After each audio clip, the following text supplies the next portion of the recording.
وَلَقَدْ يَسَّرْنَا الْقُرْآنَ لِلذِّكْرِ فَهَلْ مِن مُّدَّكِرٍ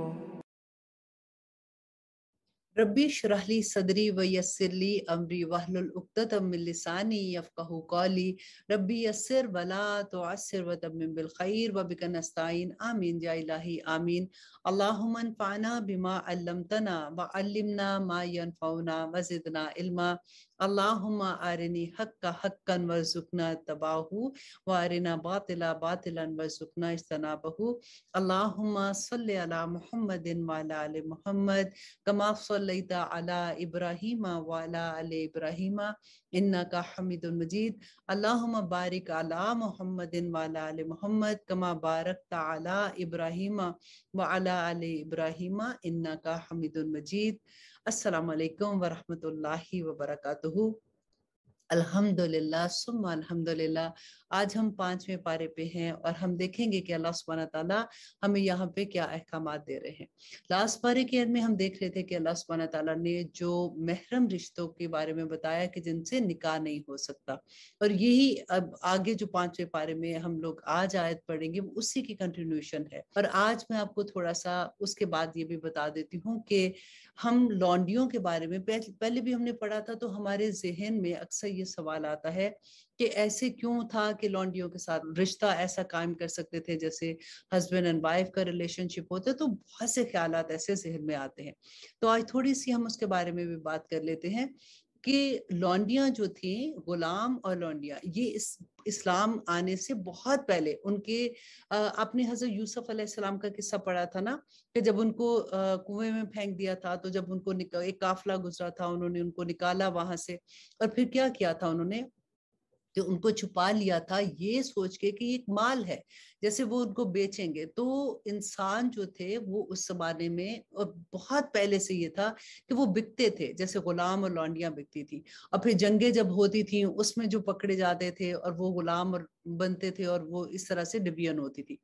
اب یہاں پہ اس سے پہلے کیا ہوتا تھا، جو غلام تھے یا لونڈیاں تھیں نا، ان کی کوئی زندگی نہیں ہوتی تھی، اتنا ظلم ہوتا تھا ان سے، اور پھر وہ سوسائٹی کے جو ایسے لوگ ہوتے ہیں وہ پھر غلط کاموں میں انوالو ہو جاتے ہیں، جس سے سوسائٹی پلیوٹ ہو جاتی ہے۔ اب یہاں پہ اللہ سبحانہ تعالیٰ جو ان کو احکامات دے رہے ہیں کہ ان لونڈیوں کے ساتھ کہ ان کو اس طرح سے رسپیکٹ ملے جیسے گھر کی عورت کو ملتی ہے، ان کے جو بچے پیدا ہوں گے تو پھر وہ اس طرح سے ہوں گے جیسے گھر کے بچوں کو ان کے نان و نفقے کا خیال رکھا جاتا ہے، ان کے پڑھائی کا خیال، ان کے سوسائٹی میں ایک اچھا انسان بنانے کا خیال۔ تو ان ساری چیزوں پہ عمل کرتے ہوئے ایک وہ وقت آ گیا تھا کہ جب ان لوگوں نے حکومت بھی کی تھی۔ تو ابھی جو انشاءاللہ ہم آیات پڑھیں گے نا، تو آپ اسی چیز کو اپنے ذہن میں رکھیے گا کہ اسلام میں لونڈی اور غلام کے لیے جو اللہ سبحانہ تعالیٰ نے احکامات دیے تھے، تو تدریجاً کس طرح سے ان کو اس قابل بنا دیا تھا کہ وہ سوسائٹی کے ایک فائدہ مند انسان بن گئے تھے۔ اور اب ہم شروع کرتے ہیں 5ویں پارے کو۔ اعوذ باللہ من الشیطان الرجیم، بسم اللہ الرحمن الرحیم۔ اور شوہر والی عورتیں حرام ہیں مگر وہ جو قبضے میں آ جائیں تمہاری باندیوں کے طور پر، لیکن لکھ دیا ہے اللہ نے یہ حکم تم پر، اور حلال کر دی ہیں تمہارے لیے وہ جو علاوہ ہے ان کے، کہ چاہو تم اپنے مال خرچ کر کے نکاح میں لانے کو، نہ کہ شہوت پرستی کو۔ پھر جو لطف اندوز ہوئے تم اس نکاح سے ان عورتوں سے، تو ادا کر دو انہیں ان کا مہر جو مقرر کیا ہے، اور نہیں کچھ گناہ تم پر اس میں کہ باہم رضامند ہو جاؤ تم جس پر بعد مقرر کرنے کے، بے شک اللہ خوب جانتا ہے، حکمت والا ہے۔ اب یہاں پہ جو حکم دیا گیا ہے کہ تم نکاح میں لے آؤ، اور کیسے نکاح میں لے آؤ کہ ان کو مہر ادا کر کے، اور مہر پہلے مقرر ہو گیا، اس کے بعد اگر تم آپس میں ایک دوسرے کے ساتھ باہمی رضامندی سے اگر وہ تھوڑا بہت کم اور زیادہ ہو جاتا ہے تو اس میں پھر کوئی گناہ نہیں ہے۔ اب اللہ سبحانہ تعالیٰ فرماتے ہیں، اور جو نہ رکھ سکے تم میں طاقت کے نکاح کر سکے آزاد عورت سے ایمان والی، تو وہ جو ملک ہوں تمہارے ہاتھ کی باندیوں میں سے ایمان والی، اور اللہ خوب جانتا ہے تمہارے ایمان کو۔ یہاں پہ اللہ سبحانہ تعالیٰ فرما رہے ہیں کہ وہ لوگ جو استطاعت نہیں رکھتے نکاح کی، کیونکہ مہر دینا پڑتا ہے آزاد عورت کو، تو وہ پھر اپنی جو باندی ہے وہ اس کے ساتھ نکاح کر سکتے ہیں۔ اور اللہ سبحانہ تعالیٰ فرماتے ہیں تم آپس میں ایک دوسرے سے ہو، پھر نکاح کر لو ان کے ساتھ اجازت سے ان کے مالکوں کی۔